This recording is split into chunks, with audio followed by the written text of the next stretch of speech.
Bapak, Ibu, saudara-saudari, dimanapun berada, selamat pagi, salam sejahtera bagi kita sekalian. Selamat beribadah di GKE Yerusalem secara virtual melalui laman YouTube GKE Yerusalem Official. Hari ini kami akan membacakan berita jemaat ibadah Minggu tanggal 15 Agustus tahun 2021. Namun sebelumnya, marilah kita berdoa secara pribadi sebelum ibadah kita mulai.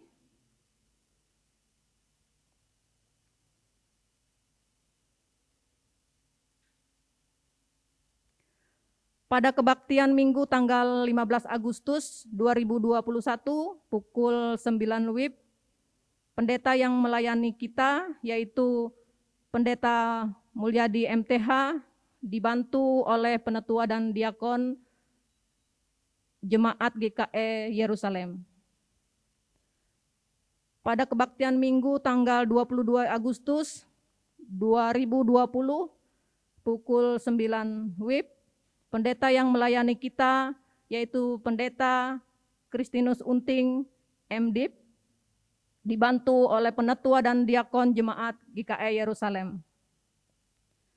Berdasarkan hasil Sinode Umum ke-24 GKE pada tanggal 6 sampai dengan 9 Juli 2021 di Kuala Kurun dan berdasarkan surat MPH Sinode GKE nomor 277 garing MPHS mendatar GKE garing U.I garing 8 garing 2021 pada tanggal 8 Agustus diberitahukan bahwa penggunaan nama Badan Pekerja Harian atau BPH baik di tingkat jemaat, resort maupun sinode tidak berlaku lagi dan diganti dengan nama Majelis Pekerja Harian atau MPH. Demikian untuk diketahui bersama. Panitia Pembangunan Gereja GKE Yerusalem menyampaikan terima kasih kepada anggota jemaat yang telah memberikan bantuan dana untuk penyelesaian pekerjaan atap gereja GKE Yerusalem dan sudah diterima oleh panitia pembangunan. Tuhan Yesus memberkati.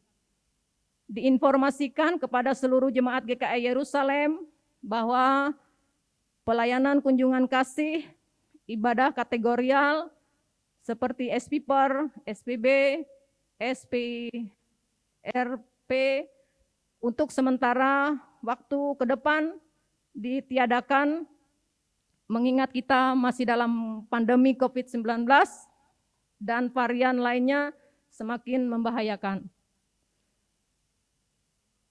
Mohon dukungan doa dari anggota jemaat bagi anggota jemaat yang sakit, baik yang dirawat di rumah maupun yang dirawat di rumah sakit. Selamat berulang tahun bagi warga jemaat yang berulang tahun kelahiran dan ulang tahun pernikahan di sepanjang minggu ini. Majelis Jemaat GKE Yerusalem mengucapkan terima kasih kepada anggota jemaat yang beribadah di rumah pada pagi hari ini. Majelis Jemaat GKE Yerusalem mengucapkan terima kasih kepada pendeta yang menyampaikan firman Tuhan dan penetua dan diakon serta seluruh petugas yang melayani dalam kebaktian pagi hari ini.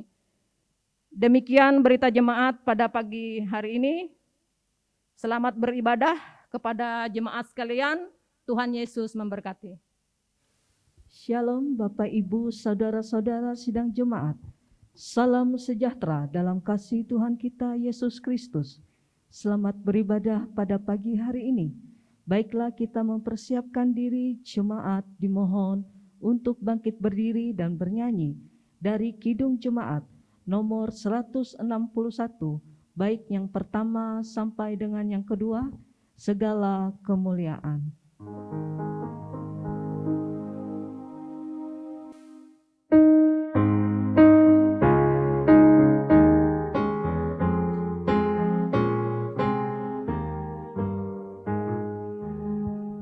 Segala kemuliaan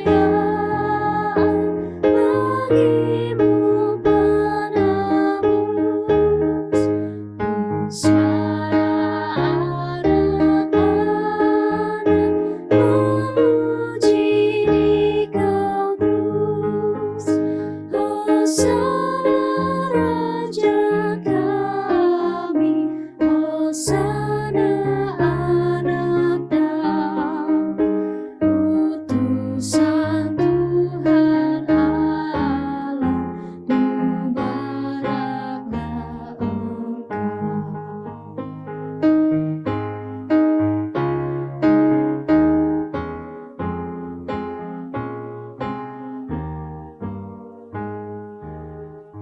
segala kemuliaan bagimu penebus, suara anak-anak memuji di Kau terus. Malaikat dalam sorga memuji namamu, segala yang tercipta menyambut nasamu.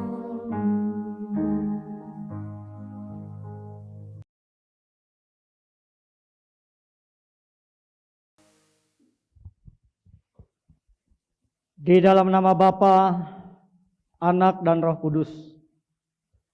Dan Ia Tuhan damai sejahtera, kiranya mengaruniakan damai sejahteranya kepada kamu. Kepada saudara juga.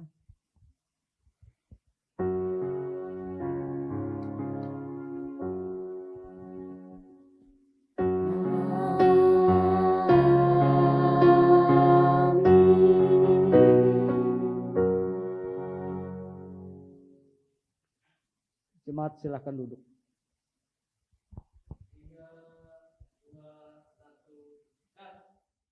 Untuk merespon votum dan salam, baiklah jemaat bernyanyi kembali dari Kidung Pujian, Dia Mengerti.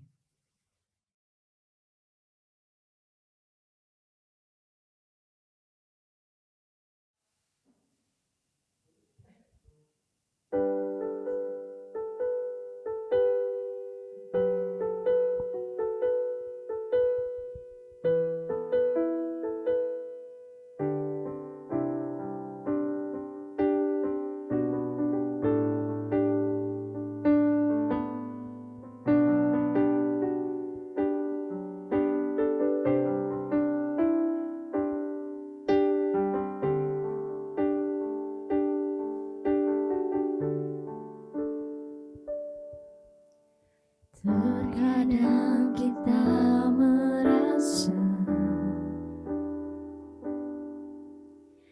tak ada jalan terbuka, tak ada lagi waktu, terlambat sudah.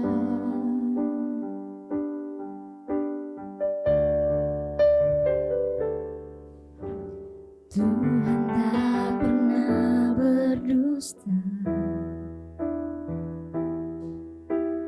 Dia selalu pegang janjinya. Bagi orang percaya, mujizat nyata.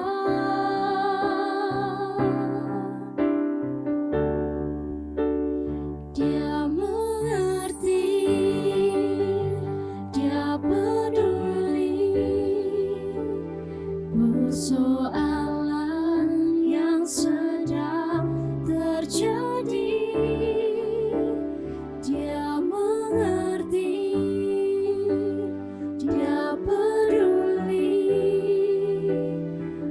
persoalan yang kita alami,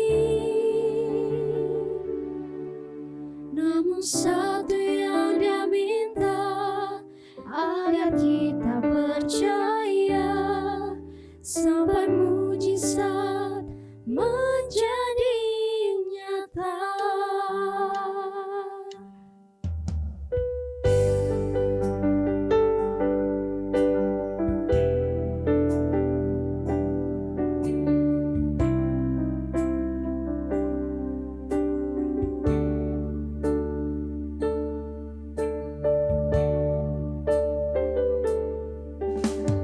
Tuhan tak pernah berdusta,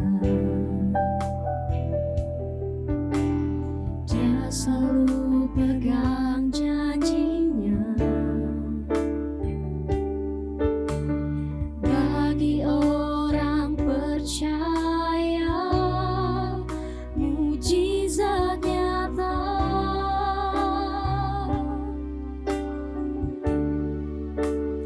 Dia mengerti, Dia peduli persoalan yang sedang terjadi. Dia mengerti, Dia peduli persoalan yang kita alami. Namun satu yang Dia minta, agar kita percaya sampai mujizat menjadi nyata.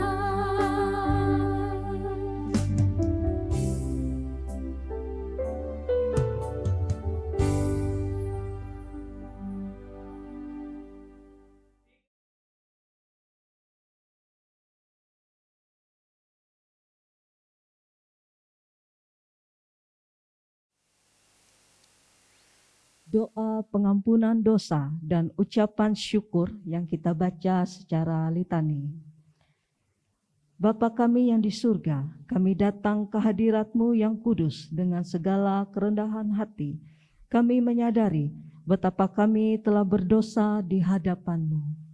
Ampuni kami ya Tuhan.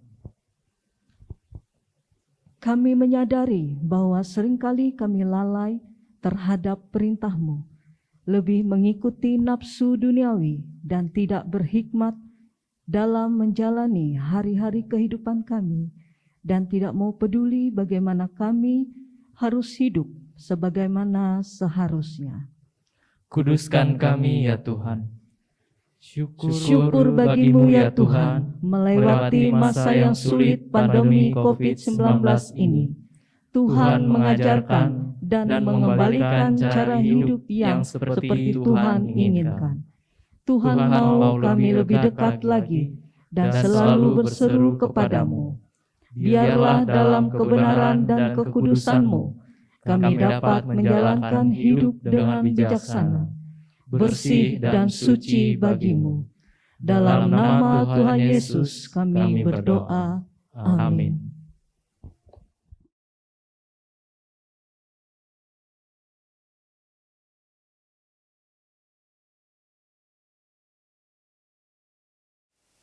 Pembacaan Alkitab. Marilah kita mendengar firman Allah yang tertulis dalam kitab Amsal 9, ayat yang pertama sampai dengan yang ke-6. Namun sebelumnya kita akan berdoa dan menundukkan kepala. Tuhan, terima kasih yang tak terhingga padamu, karena pada saat ini kami diberikan kesehatan, berkat-Nya melimpah. Pada saat yang teduh ini, kami ingin membaca firman-Mu yang terambil dari Amsal 9 ayat pertama sampai dengan yang ke-6. Kiranya kami dapat lebih mendalami apa yang Engkau ajarkan dan tuliskan dalam firman-Mu. Biarlah firman-Mu selalu ada di setiap kehidupan kami. Dalam nama Yesus Kristus. Amin.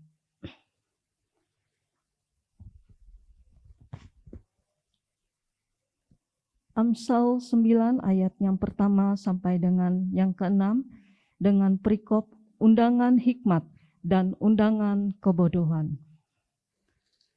Hikmat telah mendirikan rumahnya, menegakkan ketujuh tiangnya, memotong ternak sembelihannya, mencampur anggurnya, dan menyediakan hidangannya. Pelayan-pelayan perempuan telah disuruhnya berseru-seru di atas tempat-tempat yang tinggi di kota. Siapa yang tak berpengalaman, singgahlah kemari. Dan kepada yang tidak berakal budi katanya, marilah, makanlah rotiku, dan minumlah anggur yang telah kucampur. Buanglah kebodohan, maka kamu akan hidup, dan ikutilah jalan pengertian. Yang berbahagia ialah mereka yang mendengarkan firman Allah dan memeliharanya. Lukas 11 ayat ke-28. Jemaat menyanyi kidung pujian, mengasihi, melayani lebih sungguh.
Ibu Bapak, saudara-saudara yang dikasih dalam Tuhan Yesus Kristus, mari kita merendahkan hati di hadapan Tuhan, kita berdoa, memohon kuat kuasa Roh Kudus memimpin kita untuk mengerti apa yang Tuhan maksudkan dalam pemberitaan firman ini. Mari kita berdoa. Allah yang Maha Kuasa, sumber hikmat pengetahuan bagi setiap kami. Kami memohon berkenan Tuhan memenuhi hidup setiap kami dengan roh hikmat.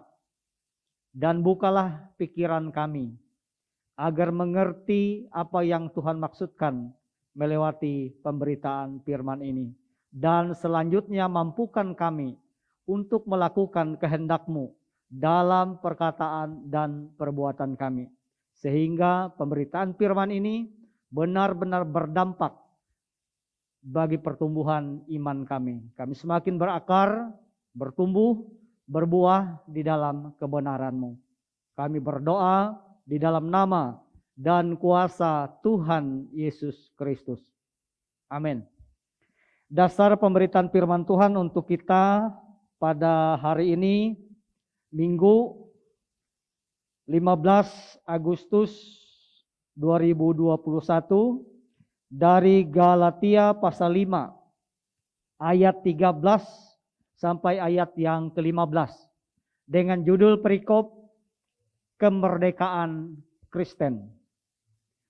Saudara-saudara, memang kamu telah dipanggil untuk merdeka. Tetapi janganlah kamu mempergunakan kemerdekaan itu sebagai kesempatan untuk kehidupan dalam dosa. Melainkan layanilah seorang akan yang lain oleh kasih. Sebab seluruh hukum Taurat tercakup dalam satu firman ini, yaitu kasihilah sesamamu manusia seperti dirimu sendiri. Tetapi jikalau kamu saling menggigit dan saling menelan, awaslah supaya jangan kamu saling membinasakan. Yang berbahagia ialah setiap orang yang mendengarkan kebenaran firman Tuhan dan memeliharanya. Amin. Ibu bapak, saudara-saudara, Salam. 2 hari ke depan lagi bangsa Indonesia merayakan Hari Kemerdekaan Republik Indonesia yang ke-76 tahun. Kita meyakini bahwa kemerdekaan Republik Indonesia tanggal 17 Agustus tahun 1945 adalah bagian dari berkat dan rahmat Tuhan yang Maha Kuasa, yang oleh kita orang Kristen dikenal di dalam Yesus Kristus Tuhan dan Juru Selamat. Kemerdekaan merupakan berkat anugerah dari Tuhan, maka sebagai wujud tanggung jawab kita sebagai orang Indonesia, kita mengisi kemerdekaan itu dengan hal-hal yang baik untuk kemajuan bangsa ini. Kita meyakini bahwa di mana ada roh Allah, maka di situ ada kemerdekaan. Sebagaimana diungkapkan di dalam 2 Korintus pasal 3 ayat yang ke-17 berbunyi demikian. Sebab Tuhan adalah roh, dan di mana ada roh Allah, di situ ada kemerdekaan. Nah, itu berarti bahwa di mana ada roh Allah berada, atau di mana roh Allah ada, maka kemerdekaan itu akan ada. Tanggal 17 Agustus 1945. Kita meyakini bahwa roh Allah ada di negeri yang kita cintai ini. Karena itu kemerdekaan terjadi. Nah, Bapak Ibu kekasih di dalam Tuhan, apa arti kata merdeka? Merdeka adalah pengharapan bagi semua orang. Merdeka merupakan impian setiap orang. Dan tidak seorang pun yang rela dirinya diperbudak atau dijajah oleh bangsa manapun atau oleh orang lain. Semua orang merindukan dan ingin hidup di dalam suasana yang merdeka. Nah, dalam suratnya kepada jemaat di Galatia, Rasul Paulus mengajarkan tentang kemerdekaan Kristen. Yaitu yang menjadi judul perikop kita hari ini adalah kemerdekaan Kristen. Kemerdekaan Kristen yang dimaksudkan di sini bukan merdeka bebas melakukan segala sesuatu tanpa batas, tetapi merdeka yang dimaksudkan oleh Rasul Paulus adalah merdeka tidak melakukan perbuatan dosa. Merdeka artinya bebas, tidak dijajah. Jadi orang-orang Kristen, orang-orang percaya kepada Yesus Kristus, dia tidak dijajah oleh perbuatan-perbuatan dosa. Nah, Bapak Ibu kekasih dalam Tuhan, melalui sakramen baptisan kudus, kita dimeteraikan menjadi milik kepunyaan Kristus. Ya, sekali lagi saya menegaskan dan mengingatkan, melewati sakramen baptisan kudus, kita orang-orang Kristen dimeteraikan menjadi milik kepunyaan Kristus.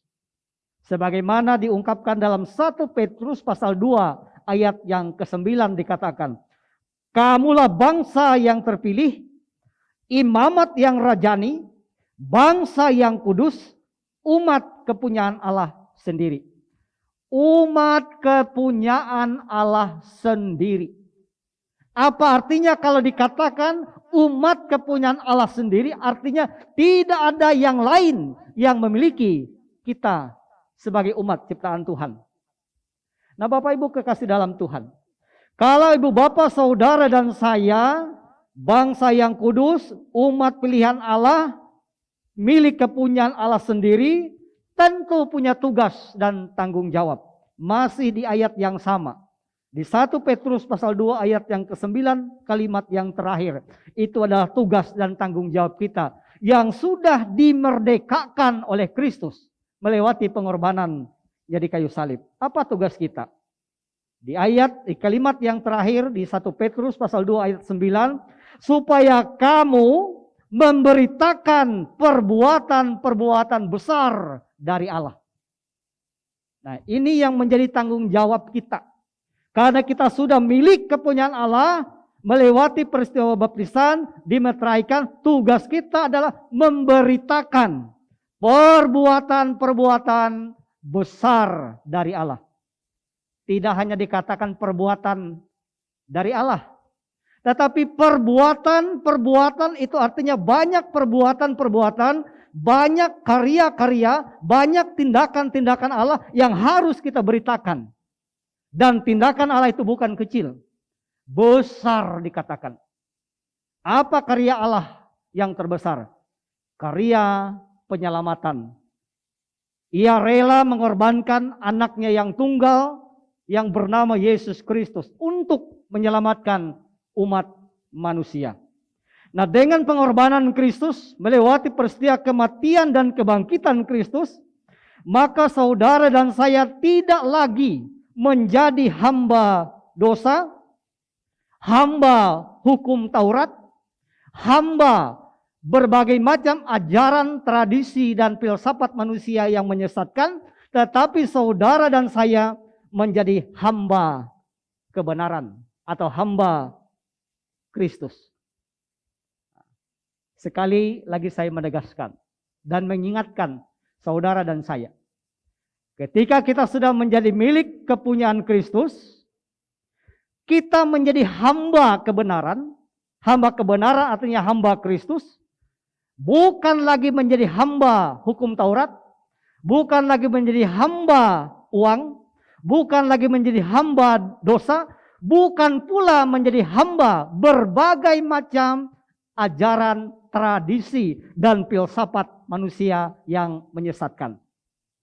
Nah, Bapak Ibu kekasih dalam Tuhan, dalam konteks nas ini, jemaat Galatia berada dalam bahaya. Bahaya seperti apa yang mereka hadapi? Mereka dibawa kembali ke dalam sebuah perbudakan hukum Taurat.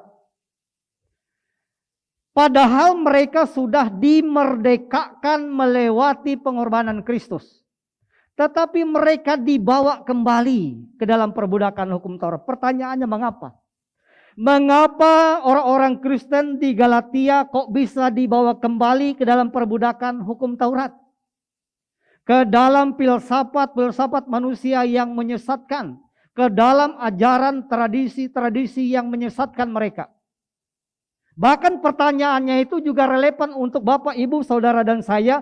Mengapa kita juga masih bisa terpengaruh oleh rupa-rupa ajaran tradisi?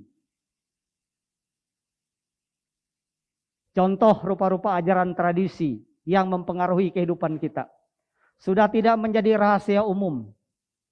Kalau mengubur tidak boleh hari Selasa atau hari Sabtu. Ketika ditanya kenapa tidak boleh, jawabannya juga tidak tahu. Itu ajaran tradisi. Atau ketika ada kematian, pada saat peti jenazah digotong, kalau yang meninggal ini suaminya, maka anak dan istrinya melewati di bawah peti jenazah 3 kali. Set sekali, set 2 kali, set 3 kali. Saya tanya, juga tidak mengerti. Tetapi kenapa melakukannya? Karena terpengaruh dengan ajaran tradisi yang kita juga tidak tahu persis. Ada banyak ajaran-ajaran tradisi yang mempengaruhi keberimanan kita, baik itu tradisi berkaitan dengan kematian, pernikahan, dan seterusnya. Nah, pertanyaannya Bapak Ibu, mengapa jemaat Galatia terpengaruh? Mengapa orang-orang Kristen di masa sekarang ini juga ada banyak yang terpengaruh? Jawabannya adalah karena belum berakar, belum bertumbuh, apalagi berbuah di dalam kebenaran Kristus. Nah, Rasul Paulus dengan serius menasihati jemaat Galatia untuk tidak kembali ke dalam berbagai macam perbudakan. Karena mereka sudah dimenangkan di dalam Kristus. Karena itu mereka harus mempertahankan kemerdekaan di dalam Kristus dengan cara, ada 2 cara paling tidak. Saling melayani di dalam kasih Kristus. Mengapa harus saling melayani dalam kasih Kristus? Sebab dikatakan di dalam ayat yang ke-14, sebab seluruh hukum Taurat kesimpulannya adalah kasihilah sesamamu manusia seperti dirimu sendiri. Itu cara kita untuk mempertahankan kemerdekaan di dalam Kristus.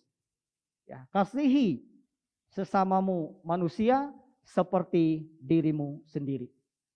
Nah, oleh karena itu sebagai sesama manusia, janganlah saling menggigit, jangan saling menelan, apalagi saling membinasakan.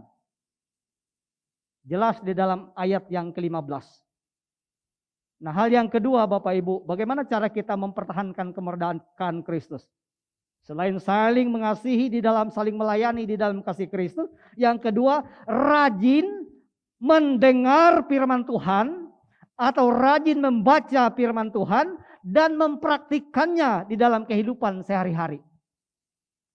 Rajin mendengar. Ini persoalan kita bersama.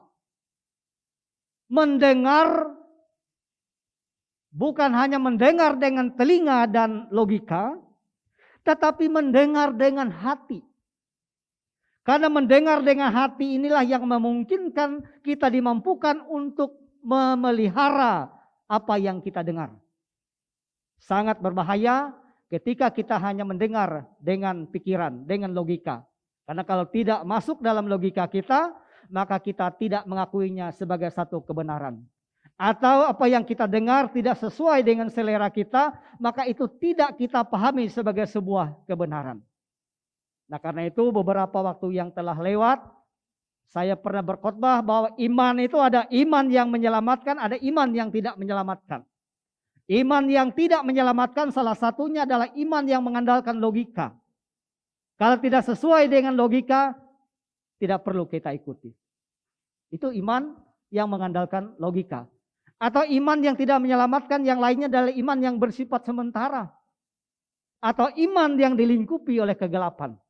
Itu iman yang tidak menyelamatkan. Beriman ya beriman, tapi tidak menyelamatkan bagi hidupnya. Nah lalu iman yang menyelamatkan, iman yang seperti apa? Iman yang mengandalkan Kristus. Nah kalau iman yang menyelamatkan adalah iman yang mengandalkan Kristus, maka mau tidak mau kita harus rajin mendengarkan ajarannya. Rajin membaca ajarannya. Dan selanjutnya mempraktikkan di dalam hidup kita. Kalau itu yang kita lakukan, maka kita akan berakar, bertumbuh, berbuah di dalam Kristus. Sehingga benar-benar menikmati kemerdekaan di dalam Kristus. Selamat merayakan hari ulang tahun Republik Indonesia yang ke-76 tahun. Ini merupakan berkat anugerah daripada Tuhan. Patut kita hargai dengan cara mengisi kemerdekaan ini dan menempatkan diri kita di negeri yang tercinta ini agar menjadi berkat bagi negeri ini. Jangan tanyakan apakah kita sudah menikmati kemerdekaan di alam yang merdeka ini. Dalam 2 Korintus pasal 3 ayat 17 tadi jelas bahwa Tuhan adalah roh. Di mana ada roh Allah, di situ ada kemerdekaan. Kalau di negeri yang kita cintai ini ada roh Allah, kita yakini ada roh Allah, maka di situ ada kemerdekaan. Kalau di dalam diri kita ada roh Allah, maka kita akan menikmati kemerdekaan itu sendiri. Selamat mempertahankan kemerdekaan Kristus di dalam diri kita dengan keyakinan sebagaimana subtema untuk bulan Agustus. Kristus sumber segala sesuatu yang diharapkan. Amin. Mari kita bersatu di dalam doa syafaat. Saya tidak tahu apa yang menjadi persoalan pergumulan setiap warga jemaat dalam situasi pandemi COVID-19 ini. Karena itu katakan dalam doa syafaat ini dalam hati Bapak Ibu. Kita meyakini bahwa apa yang kita aminkan bersama-sama ataupun yang kita katakan di dalam hati kita, Tuhan pasti mendengar dan pasti pula memberikan jawaban yang terbaik kepada setiap kita. Mari kita bawa setiap perasaan kita, suka ataupun duka, susah ataupun senang, hanya kepada Tuhan. Mari kita berdoa.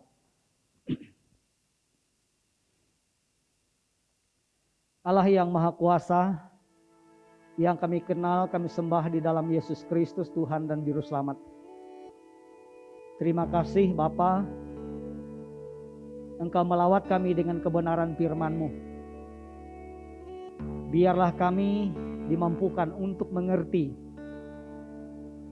selanjutnya melakukan apa yang Tuhan inginkan, melewati kata dan perbuatan kami. Mampukanlah kami untuk menggunakan kemerdekaan yang Tuhan anugerahkan kepada kami. Karena kami sungguh meyakini di mana ada roh Allah, di situ ada kemerdekaan. Ketika dalam hidup kami ada roh Allah yang bertahta berkuasa, maka kami sungguh-sungguh mengalami dan merasakan, menikmati kemerdekaan itu. Terima kasih Bapa di dalam kerajaan surga, bangsa Indonesia pada tanggal 17 Agustus 1945 memproklamirkan kemerdekaan. Kami meyakini dan mengimani bahwa itu adalah berkat dari rahmat Tuhan yang Maha Kuasa yang kami kenal di dalam Yesus Kristus. Semua bersatu padu sehingga kemerdekaan menjadi sebuah kenyataan. Bapa di dalam kerajaan surga, penuhilah dengan roh hikmat setiap anak-anak bangsa, pemerintah, agar bersama-sama mengisi kemerdekaan ini dengan segala talenta yang Tuhan percayakan kepada setiap anak bangsa, sehingga negeri ini penuh dengan suasana sukacita, damai sejahtera, kemakmuran dan kesejahteraan dapat dialami dan dirasakan oleh seluruh masyarakat Indonesia. Gereja ada di dalamnya. Biar setiap gereja Tuhan berkati, Tuhan sebagai kepala gereja, agar kami semakin berakar, bertumbuh, berbuah di dalam kebenaran-Mu. Sehingga gereja yang demikian akan menjadi berkat bagi bangsa ini, bagi negeri ini. Dengan demikian Tuhan berkenan hadir senantiasa dalam kehidupan kami, dari tingkat jemaat, resort sampai ke sinode, agar kami boleh menunjukkan cinta kasih kami bagi negeri yang kami cintai ini. Bapa di dalam kerajaan surga, kami berdoa untuk setiap keluarga, setiap rumah tangga, warga jemaat-Mu. Kami hidup dalam situasi yang serba sulit, situasi yang serba terbatas karena pandemi COVID-19 belum berakhir. Kami memohon pertolongan Tuhan, karena kami tidak mampu lagi menghindari yang namanya virus dalam kehidupan kami sehari-hari. Karena itu biarlah konsentrasi kami bukan kepada virus, tetapi konsentrasi kami bagaimana kami hidup sehat, bagaimana kami makan cukup, beristirahat cukup, vitamin, suplemen yang cukup, sehingga imun tubuh kami kuat di dalam pemeliharaan penyertaan Tuhan. Karena itu situasi, keberadaan, perasaan kami umat ciptaan-Mu saat ini, kami hanya serahkan, pertaruhkan di dalam tangan Tuhan. Berkenan Tuhan melindungi, menyertai, bahkan memberkati kami. Bapa di dalam kerajaan surga, Bapa di dalam Tuhan Yesus. Demikian pula setiap warga jemaat-Mu pada saat ini melaksanakan ibadah dalam situasi yang serba terbatas dengan cara virtual seperti ini.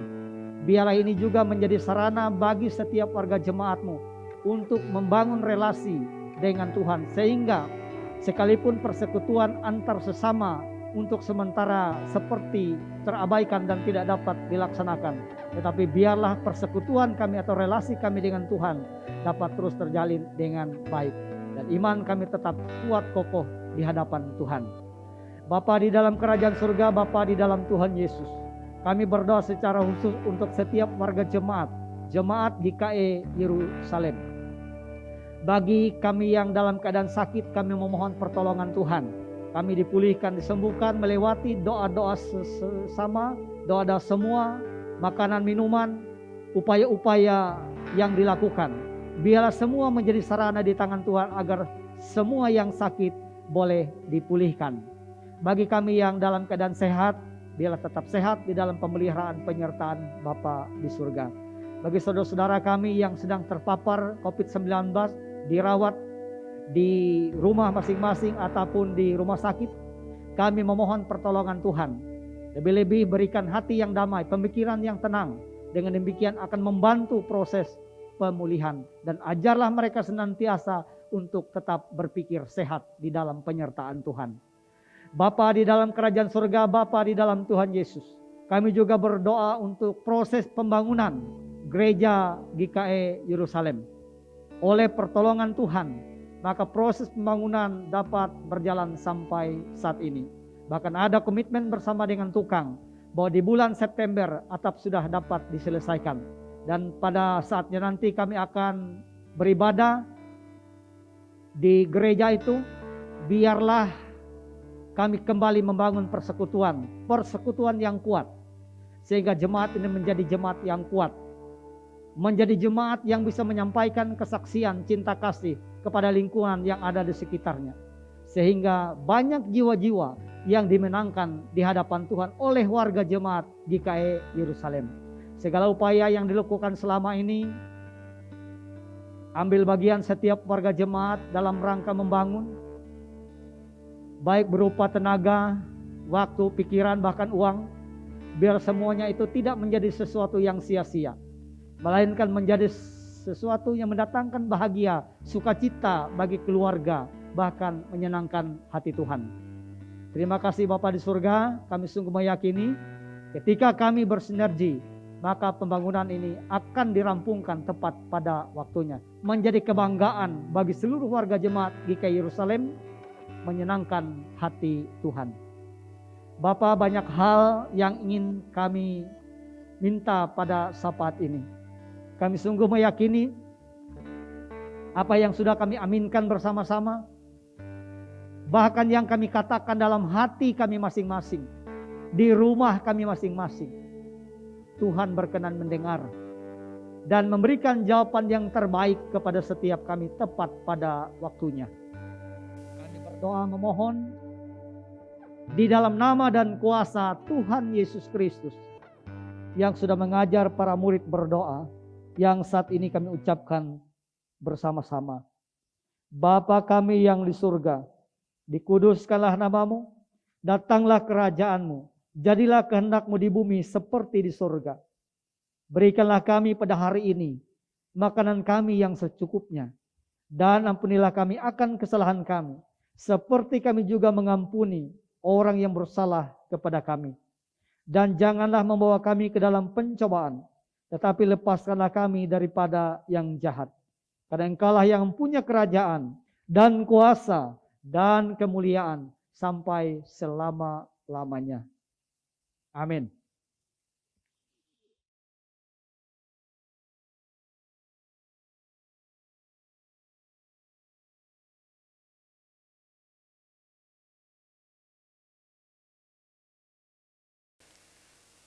Kini tiba saatnya kita akan mengumpulkan persembahan syukur kita kepada Tuhan. Namun sebelumnya dengarkanlah firman Tuhan tentang persembahan.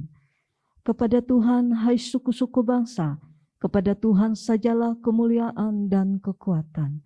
Berilah kepada Tuhan kemuliaan namanya, bawalah persembahan dan masuklah ke pelatarannya. Mazmur 96 ayat 7 sampai dengan yang ke-8.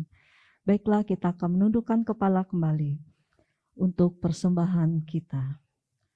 Ya Bapa, terima kasih atas berkat-Mu melalui pekerjaan, usaha dan pelayanan kami. Dengan sukacita kami memberikan persembahan sebagai ungkapan syukur dan terima kasih kami atas berkat-Mu.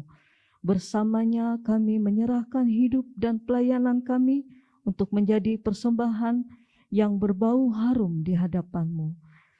Kiranya persembahan ini dapat digunakan untuk memberitakan Injil-Mu dan menopang pelayanan gereja-Mu. Anugerahkanlah selalu kasih dan berkat kepada umat-Mu yang dengan sukacita memberikan hidupnya bagi-Mu. Amin. Sementara jemaat mempersembahkan persembahan syukurnya, jemaat menyanyi dari NKB nomor 197 bait yang pertama sampai selesai. Besarlah untungku.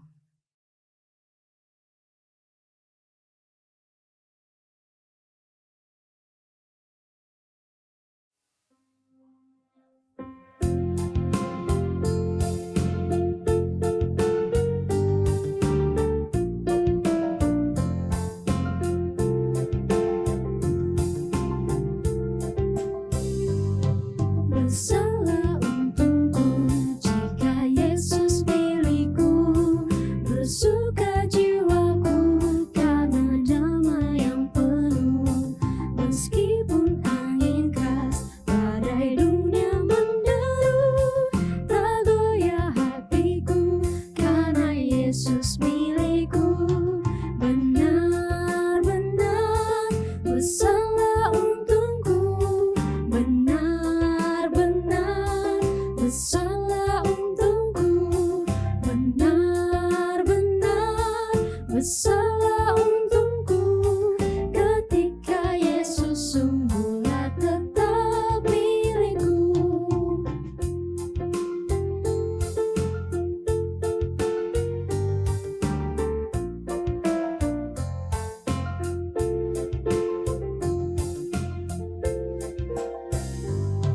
Kendati tiadalah hartaku di dunia, hatiku tak resah, tak bersungut berkesah, karena ku sungguh tahu jika Yesus milikku, tak sia-sialah segenap usahaku.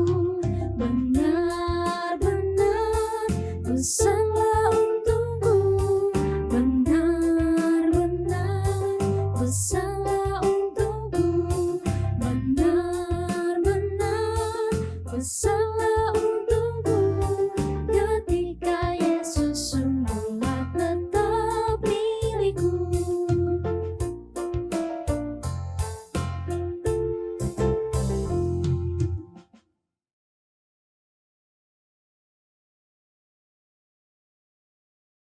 Ibu Bapa, saudara-saudara, marilah kita berdiri bersama-sama dengan sekalian orang percaya dari segala masa dan tempat mengikrarkan pengakuan iman Kristen.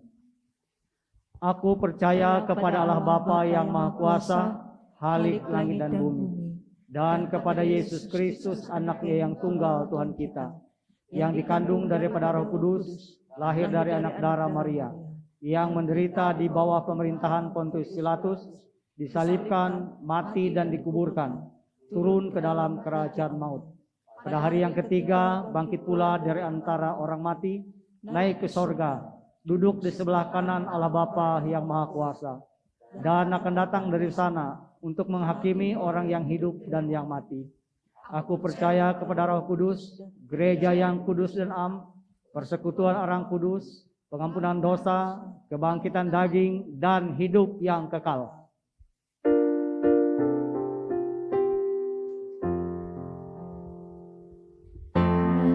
Haleluya, haleluya, haleluya.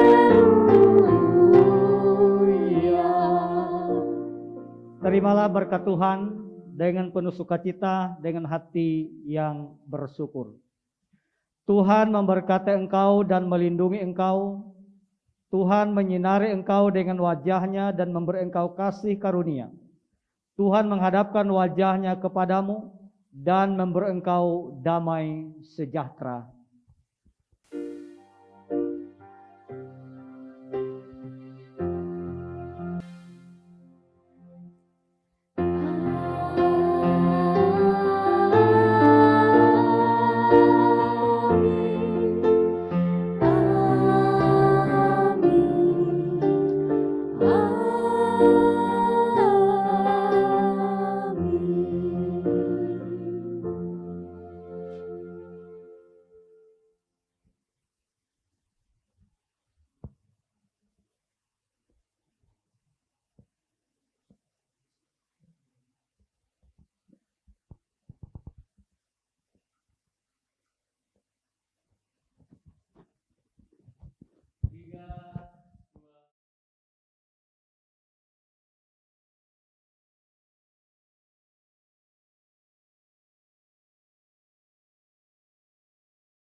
Ku tahu kan hari esok